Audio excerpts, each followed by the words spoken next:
Allison and Daniel gathered in the lab to this idea.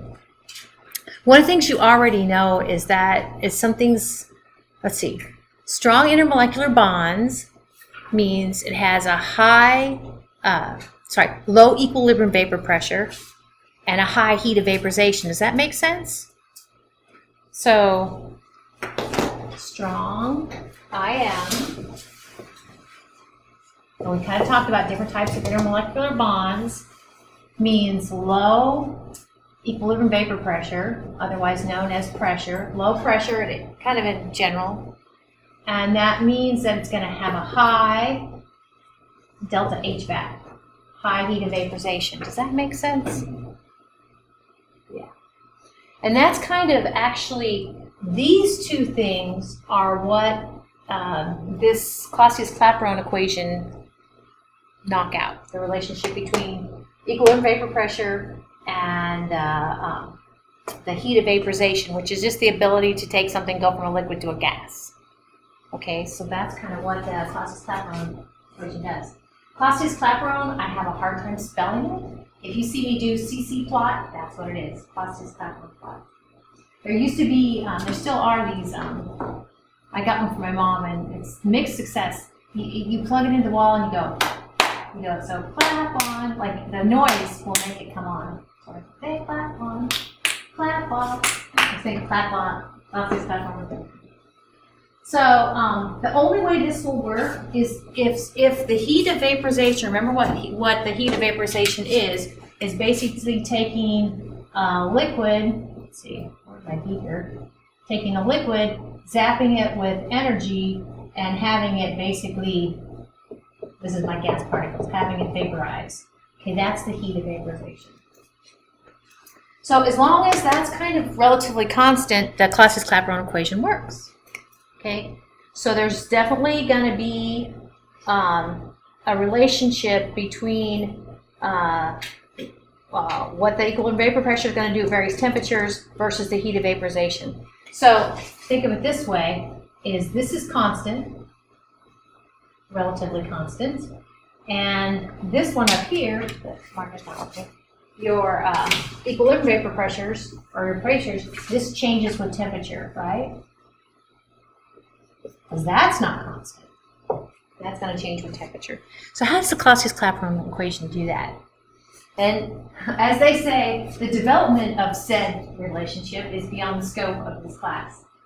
But I'm here to tell you the Clausius-Clapeyron equation relates the pressure, equilibrium vapor pressure, P. By the way, this seems like it should be capital P. I don't know. But that's P. That's the pressure. The ln actually is the natural log of. Okay, if you have logs, like log is log base 10. ln is the natural log. So you're going to have to take the natural log of the equilibrium vapor pressure, and that's going to be equal to negative heat of vaporization divided by R, and I'm going to give you the value of R we need to use. T is the temperature, and C actually is a constant of integration. Anyway, so delta HVAC, heat of vaporization, R ideal gas law constant, T is the absolute temperature, and C is constant of integration. Oh, this would be a good time to tell you guys. On your Unit 1 exam, I can't remember, I don't think Chem 1 we did this, but Chem 2, for this next unit exam, I'm going to give you that equation. How cool is that? Thank you. Oh, yeah. But there are, you just need to know how to use it. And there are other equations I'm going to give you. And I'll give you R, too. Don't mess up R. Okay? But you just need to know how to do it. Okay, use it. So I added to my notes because every time I come up to this point, I'm going to try to kind of show you how we run, how we basically take that Clausius-Clapeyron equation. I should probably write it up here, but turn it into something that you can plot. You're like, what's up with that? Well, if you were to plot a straight line, okay, this is the equation for a straight line, where you have y, you have x and y, and if you plot x and y, they'll give you a straight line. Do you guys know what m would be? Y is equal to mx plus b. What's m? It is the slope, yep. Where m is the slope of the line. Now this is just for straight lines, and the Clausius-Clapeyron equation is a straight line. Or we'll give you a straight line. So that's M. What's B? Remember? It's like y. It is the y-intercept. Y-intercept. Yay! Yep. So that would be where your line crosses the y-axis. Okay, here we go. So there's your Clausius-Clapeyron equation. I get plots and equations. There's your Clausius-Clapeyron equation. And we line them up with your y is equal to mx plus b. We do this a lot in general chemistry, especially general chemistry too. We line them up, and we go ahead then along the x-axis. We're not going to plot t along the x-axis. We're going to plot the inverse or the reciprocal of t. Along the y-axis, we're not going to do just p. We're going to do the natural log of p. So already you kind of got this sort of thing going on. This is how we can take the equation and turn it into a plot. That's it. Well, then the m, actually you're going to get, and we'll see this on the next slide, this would be, you guys had 4 points.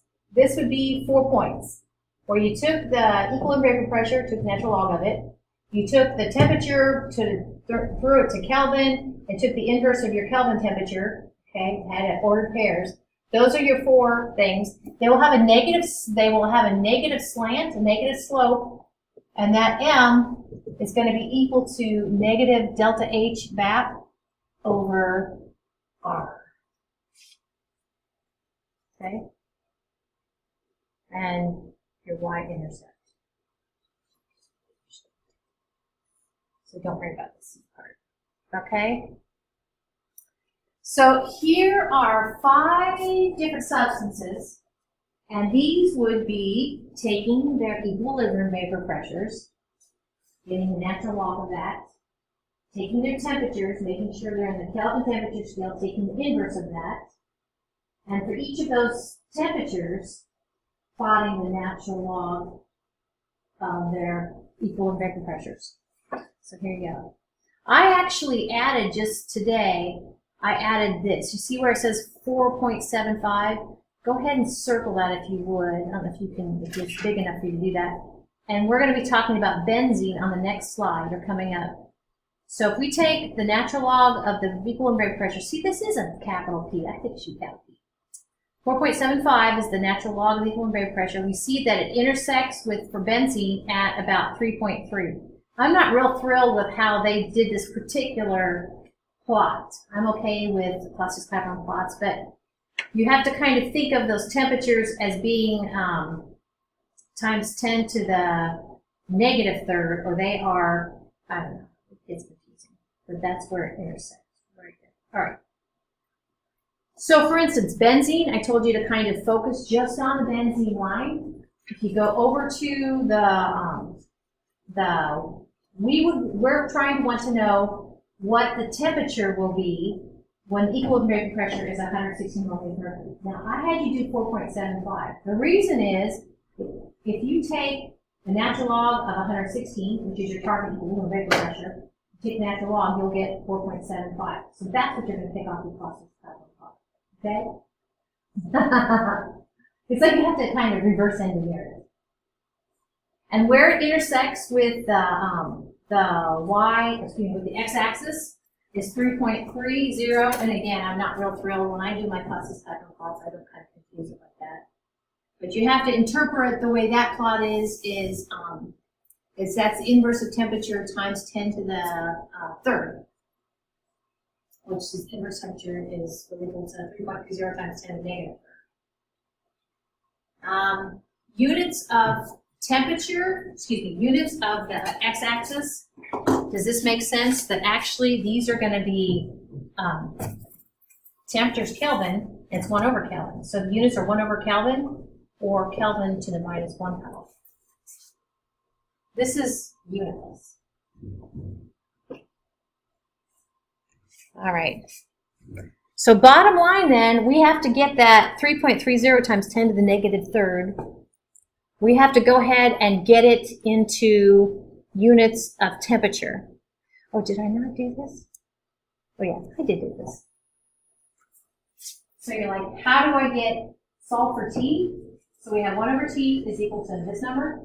Solving for t then, t is equal to 1 over that number. It's math. It's true, I'm proud. Okay. And units, I wish I would have not had them here. Units of this are k to the minus 1. So then basically you have k to the minus 1 in the denominator, which is simply k to the positive 1. So 3.30 is just from the line? Yes. Yep, 3.30. And don't let the heading of the x-axis throw you off when it says times 10 to the third. It really means like times 10 to the negative third. I don't know. It's just because we chose to do that. But yes. And when you are plotting numbers down here, you're going to get those little numbers, like the 0.00. So what the whole question was, what's the temperature when the equilibrium vapor pressure of benzene is 160 millimeters of mercury? So again, if all you have is that plot, we're going to kind of reverse engineer take natural log of 116, find along the y-axis, see where it intercepts the line, and go down and see where it intercepts the x-axis. What else we got? Oh, by the way, we are not going to have enough time. We'll be doing good to get through this part. Because I said there's a lot of pictures, but yeah, those are key calculations. So when you do that, there's too many 3's in this answer. When you take the inverse of 3.30 times 10 to the negative third, and 1 divided by 3.30 times 10 to the negative third, you get 303. All right. So the Clausius-Clapeyron equation, the relationship that relates the heat of vaporization, which is a relative constant, to kind of the flowing, what the pressure will do relative to the temperature. So those are going to be. So what do the plots look like? Along the y-axis, we're going to plot the natural log of equilibrium vapor pressure. On the x-axis, it's going to be the reciprocal or the inverse or the 1 over, however you want to think of it, 1 over t. It should give a straight line with a negative slope, and the slope then will be equal to negative the heat of vaporization for that liquid over R. So I'm going to talk you through there's various types of problems. Another type of problem I need to talk through you, and I think that this was actually the goal of the data that you collected yesterday, was for methanol, use a Clausius-Clapeyron plot to get to the heat of vaporization. So, and like I said, on your Unit 1 exam, I will give you an equation sheet which suggests you're going to have a few more equations. So this is one equation that will be on your equation sheet. And I'll also give you the value for R. And we are not using, it's still gas law constant, but it's not the 0.0008.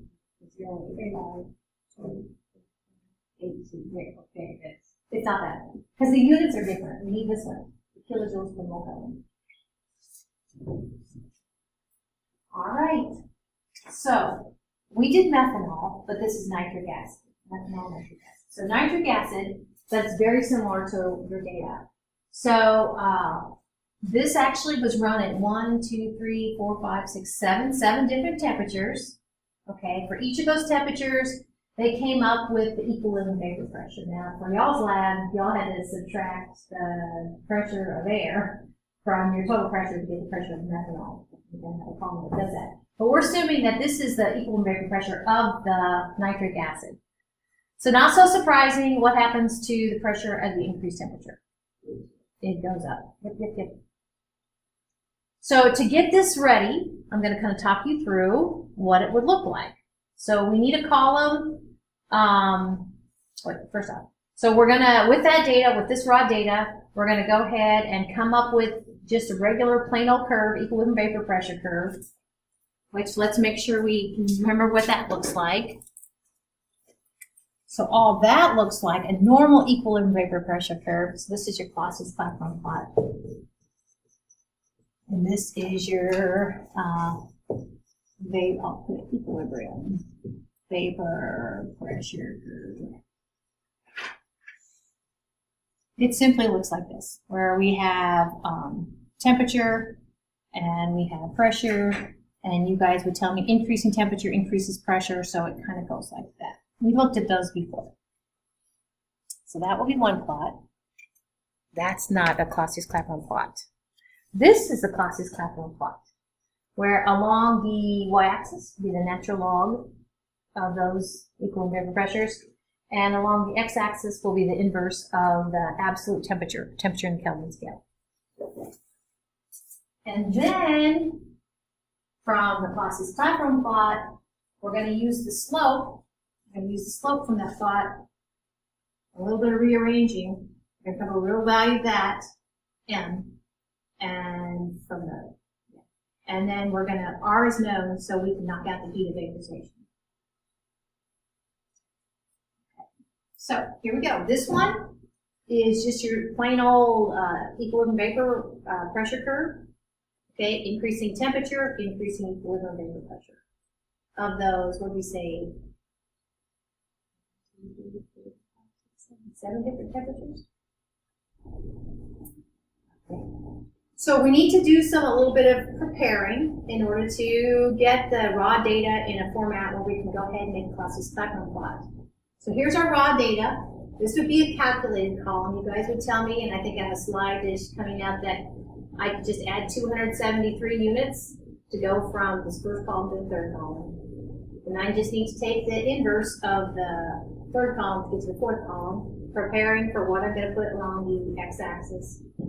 It's really not that bad. You guys have a few extra steps with your data, but. And then I need to get my equilibrium vapor pressure in order so I can put it along the y-axis. So I'll just go ahead and take the natural log of these numbers to get that last column. So what's going to be plotted is this is going to go along the x, and this is going to go along the y. And this these are screenshots, I think these are kind of silly. It shows you, well, maybe they're not silly. You should be able to, for each column, go ahead and put it in, these are actually creating new calculated columns. I don't know if you really know this next. Okay. We're going to create a new calculated column, and we're going to give it a name, and this one's to get to Kelvin temperature scale. And what we're going to do, we're going to take that first column, called temperature, that was the name of the column, we're going to add 273.15 units. I don't know what that is. Oh, I know. And this is going to say, probably the biggest thing here is we're going to go ahead and we want just one decimal place. Then we're going to go ahead and take the inverse. How are we going to do that? We're going to take 1 divided by, and we're going to grab the tag or whatever for the column we just created, the temperature in Kelvin units. And we're going to round that to 4 sig figs. So notice to get to the second one, click on this tab. And then we need something to go along the y-axis. We're going to go ahead and take the natural log of our raw data, we call vapor pressure, and we're going to go ahead and round that to, which had 3 decimal places. And then we need to go ahead and when we create a graph, make sure we grab the right columns. What we want to plot on the y-axis is going to be the natural log of the pressure, and along the x-axis is the inverse of the absolute temperature. So this is our Clausius-Clapeyron plot. Dun, dun, dun. So this was step 2, item number 2. Item number 3 is to go ahead and grab the slope. Grab the slope up here. We're going to go ahead and use this relationship to knock out the heat of vaporization. Okay, so we're going to basically set that negative 4.64. Remember the E means times 10 raised to the, so negative 4.64 times 10 raised to the third power is equal to negative heat of vaporization over R. Okay. So this is that negative 4.64 times 10 raised to the third power. Answer N. All right. So just like working, using any relationship, keep your wits about you. That M is equal to negative delta H Vap over R. Rearranging it to what the heat of vaporization is, then I kind of think of it as flattening out.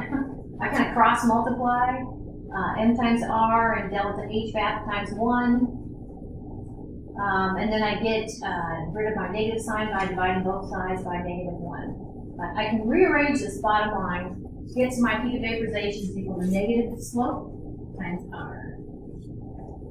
So now we're finally ready to plug in.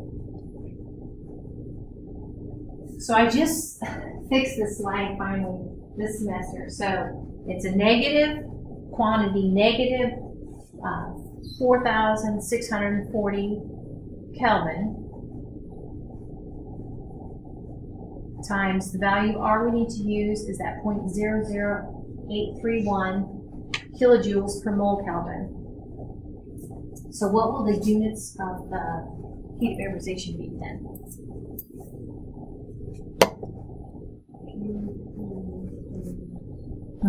Yep, Kelvin will cancel. We're left with kilojoules per mole. And how many sig figs? I'm liking 3 too. Yep.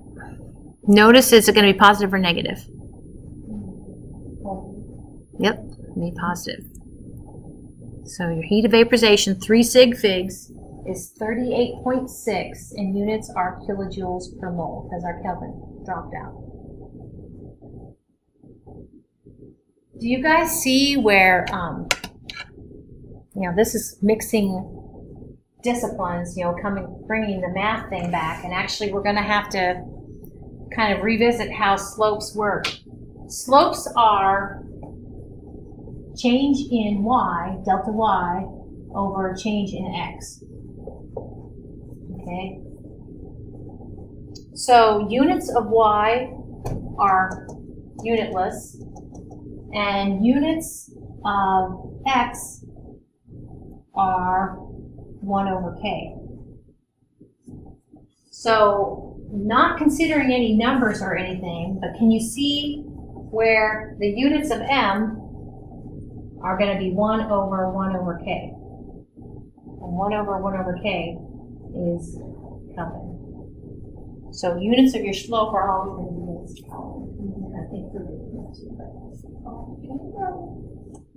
choose one. I can. This one?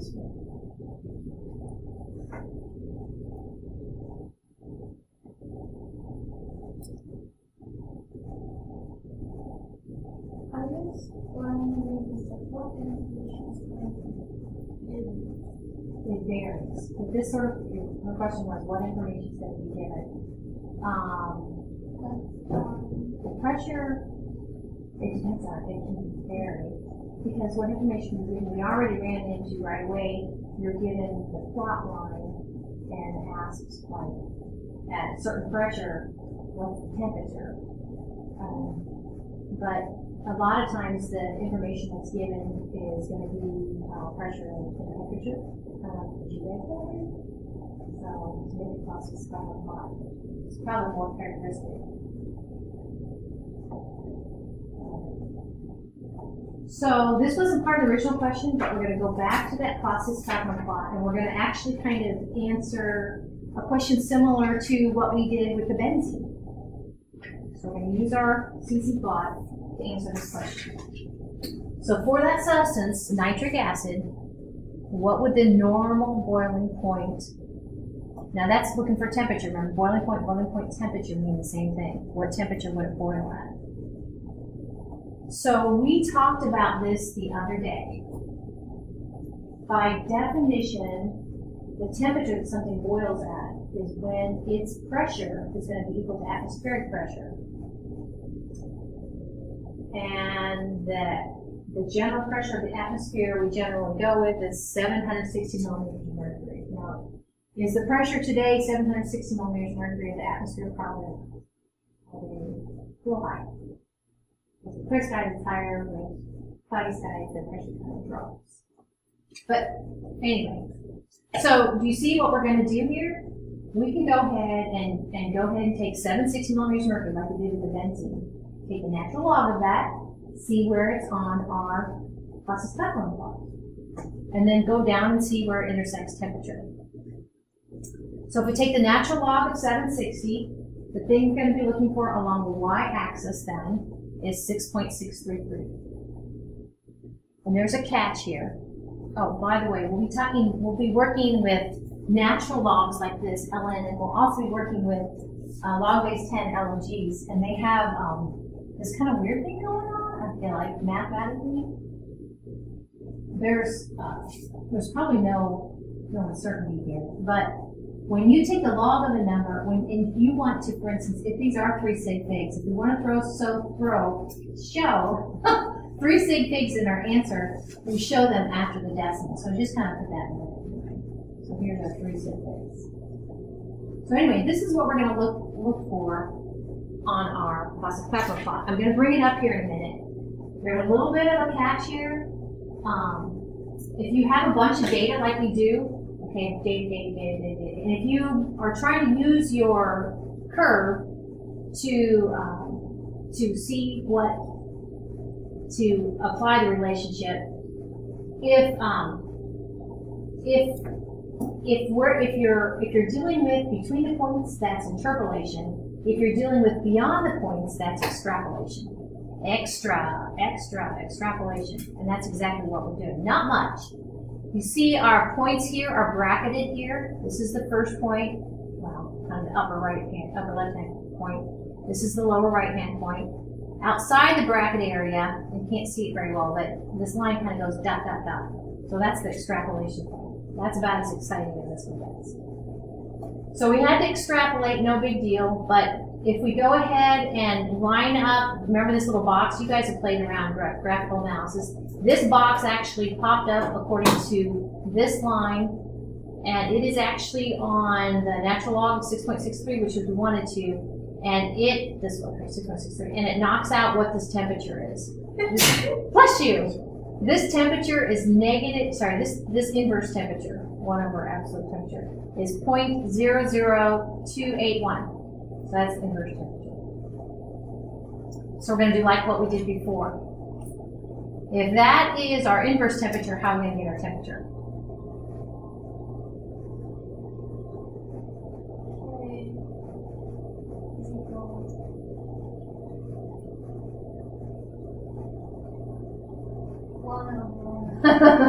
Yeah, you got it. 1 over 0.00218. You got it.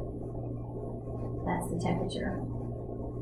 And if our units of inverse temperature were K to the negative first power, this is K to the negative first power, we go ahead and that will be actually K to that. That will be actually K to the first power in the numerator. So anyway, so that's the temperature nitric acid would boil at, as defined by what boiling is. It would have a pressure of 760 millimeters mercury. Okay. Well, oh yeah, and I didn't look back at the problem. Maybe didn't Stephen say this last step? I'm not sure. If it says temperature and you leave it the Kelvin scale, I sure couldn't fault you. But to put it something a little more real, if we want to go from Kelvin to Celsius, we then subtract 273 or 273.15, and then you're back to something that seems like you can sink your teeth into a little better. All right, so here's another one for you.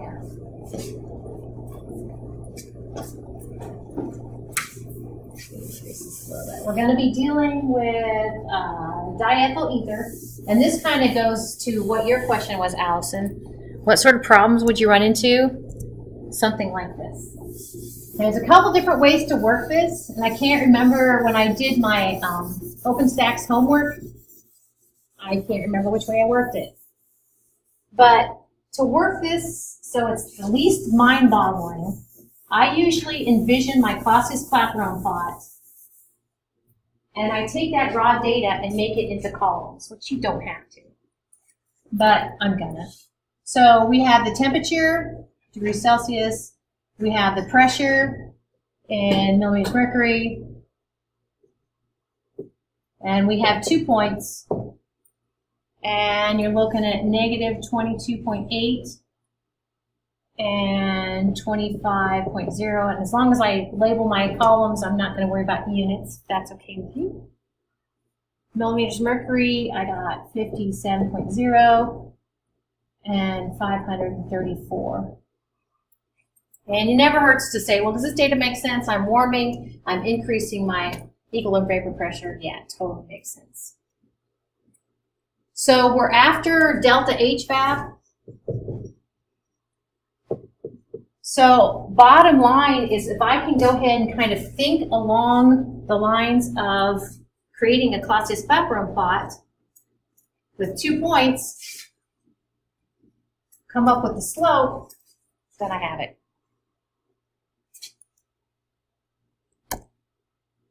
Strategy.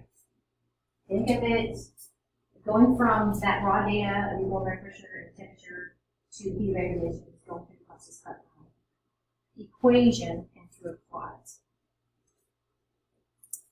So I could create a column called natural log ln of p. My calculator should be able to do that.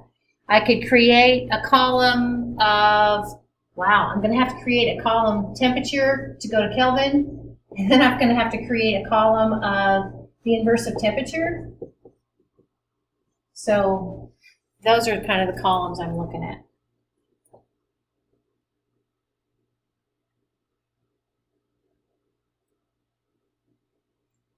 And then in this case, like I said before, so your slope is equal to your change in the natural log of the equilibrium vapor pressure, delta X, delta Y, to the change in the inverse of the absolute temperature, delta X. So you could, and just basically take, I don't know if you, I could take this minus this divided by, this minus this. Does that make sense? I don't know if that just got that, but to get my slope. This is a little more organized. How's that? I think I might have, you guys would be fine if you had to do it, when you had to do it. So, we got to get those temperatures into your Kelvin scale. So, for the first point, I could go ahead and add 273 units to negative 22.8, and you're looking at 250.4 Kelvin.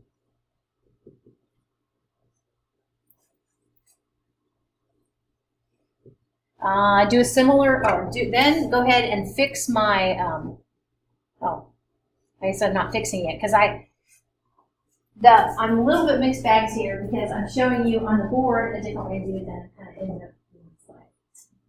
Let's leave the equilibrium pressure alone for now. Let's fix our second temperature, our 25 degrees Celsius at 273, and you got 298.2 Kelvin. And leave our pressure alone. So, I apologize, I'm doing two different things. This you might recognize, T1, P1, T2, P2 actually is getting ready to go ahead, and I could expand this out and say, it's usually 2's minus 1's, I don't know why. But I could go ahead and expand this out into look like this. The slope for the plot, for the graph, is going to be the natural log of P2 minus the natural log of P1. In the denominator, we need to divide by the delta X, which should be the inverse of T2 minus inverse of T1. I'll switch gears and go to my slides. But I still think that I might do this and slip that. Now, this equation will not be on your equation sheet. in case you're like, well, did I equation here? No. I will give you a copy of your equation sheet before your Unit 1 exam. Now here's a funky cool thing, and this is actually part of the reason why I didn't go ahead and take the natural log of each one of these individually. There's a whole set, I think, of different kind of mathematical things you can do with logs, and this is one of them. If you have a difference like this, you can actually clean it up and say it's actually the natural log of the quotient of P2 divided by P1. So basically what I've done between these two is taken the numerator, instead of the difference of the two natural logs, the single natural log of the ratio. And then I think my next one just plugs in. Okay? All this next one is plugging in my raw data. Well, kind of raw. These would be your pressures. These would be your temperatures.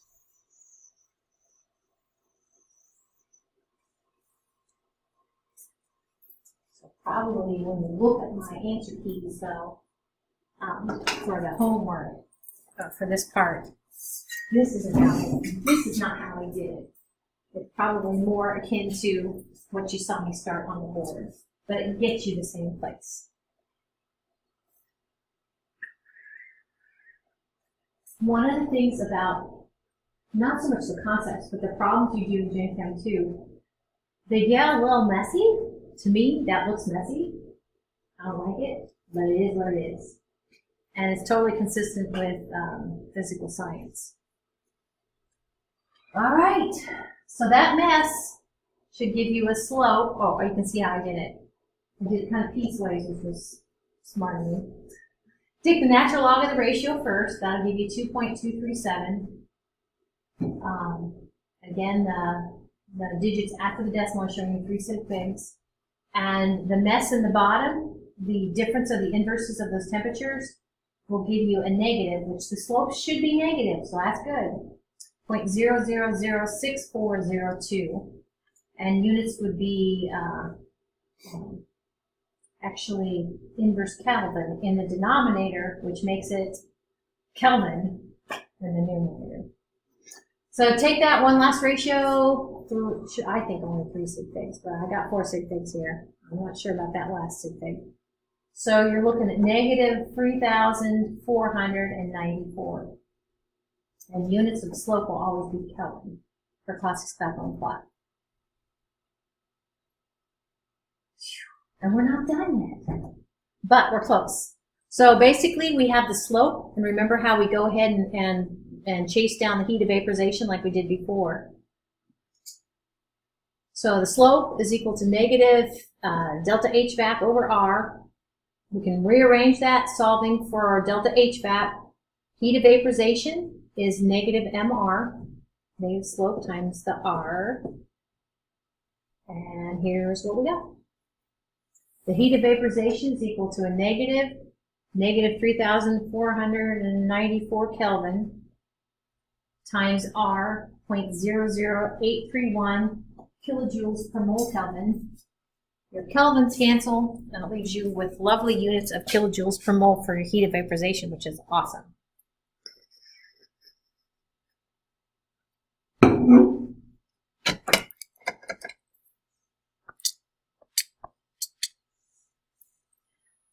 So,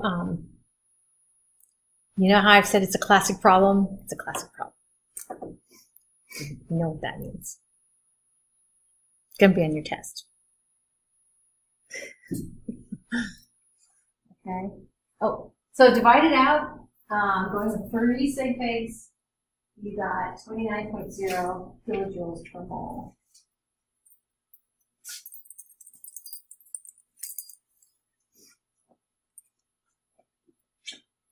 Dun, dun, dun. Okay, then. I think that's enough. Have a good weekend. The sun's shining.